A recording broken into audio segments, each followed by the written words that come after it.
Thank you so much. And I will actually try to be brief because so much has already been said. First, thank you to UN Women for the invitation to be here and to the European Union for so much.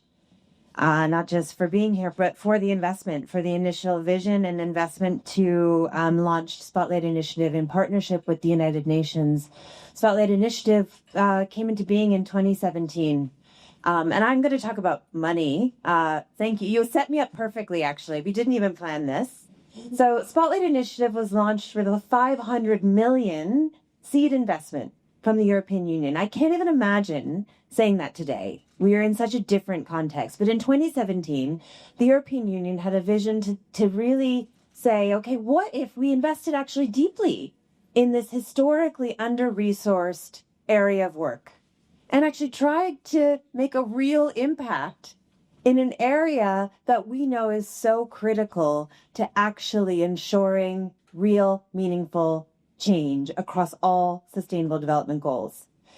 And they did this in a way that would ensure three interrelated goals.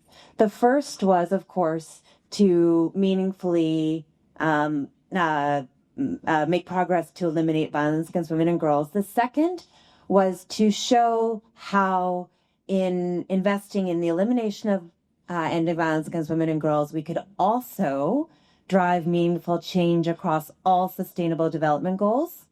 So to really empirically prove that was the second goal of the Spotlight Initiative when the EU invested in it. And the third, which is really important, was to meaningfully invest in UN reform. So we were doing UN 80 before UN 80 was a thing.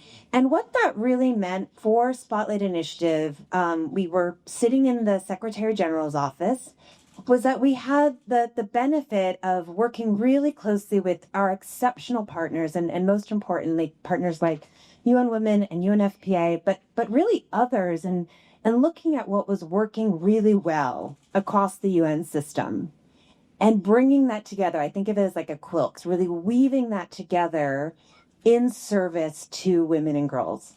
So looking at what was working programmatically, what was working in terms of our business practices. So what were the best practices in terms of getting money to civil society? What was working really well in terms of minimizing the bureaucratic practices? Things like the UN Trust Fund to End Violence Against Women and Girls, who have been doing this work for 3 decades.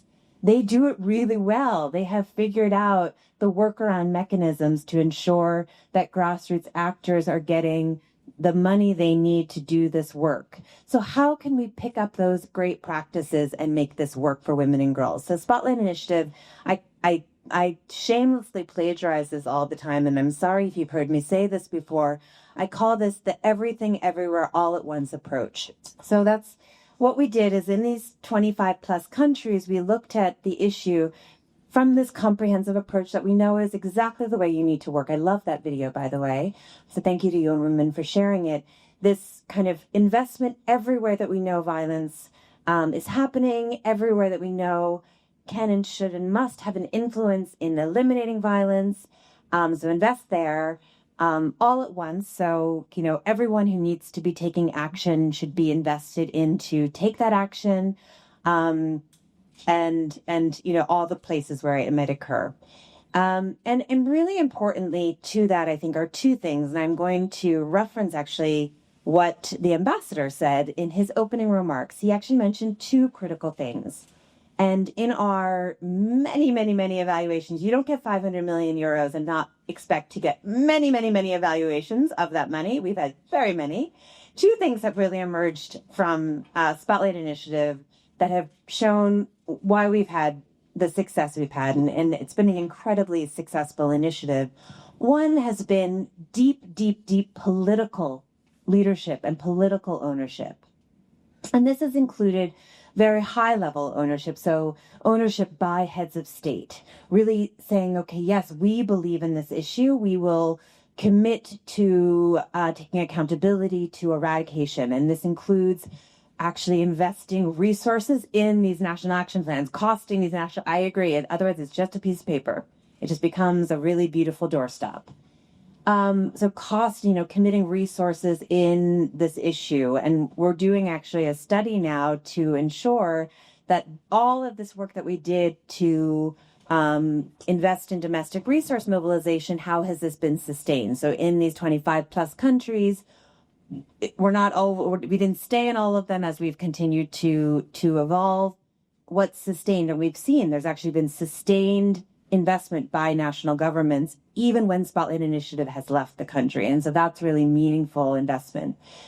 Also ensuring that government ownership has been truly multisectoral. So around our governance bodies, our advisory bodies, it's not only the ministries of gender who are essential and critical partners, but ministries of justice, ministries of defense, ministries of finance. So the people who often have more money and power, they're also around the table, engaging deeply with ministries of education, ministries of health, to make sure they also are seeing a really critical a role to play in this, and looking at where the opportunities are when there are moments for sectoral reform. So in many countries, we work in educational reform to make sure we're integrating opportunities for education around gender equality and violence eradication in that educational reform. So that's the first point. So really important political ownership, the political commitment. And the second, of course, which is why we're here, that incredibly important, deep commitment to investment in elevation of civil society. And what Spotlight Initiative did, and this actually was a very big learning curve for us, and I will be the first to admit this did not come immediately. So when the initiative was launched, we were launched without a pillar dedicated to feminist movement building, and this was a real, really was kind of meant to be mainstreamed. And many of us know that you mainstream something, you risk kind of losing it entirely. We had a lot of pressure from civil society to make sure we really highlighted this much more emphatically. So we integrated this as a standalone pillar, a whole pillar just dedicated to feminist movement building. We invested very heavily into that. So 15% of all of our budgets went to that pillar. We also ensured that across all of our investments, between 30 and 50% of all investments went to civil society. At our last evaluation, we had 49% of all of our activity funds went to civil society. 80% of that was grassroots, national, and local civil society. So really a deep investment in those who were able to take action at the forefront. And then finally, making sure that civil society were actually at the table when all decisions were made for this initiative, including at tables where, for example, the Deputy Secretary General sits. So really at the highest level, at global, regional, and national level, so that they could hold the initiative accountable for what we were saying and make sure that they were having a really strong voice in driving the initiative. What this has resulted in is a very civil society owned initiative, including, as Dr. Abiola said, in really driving and defining our future, our way forward, who we are today as we move into our second phase and who we will be in the future.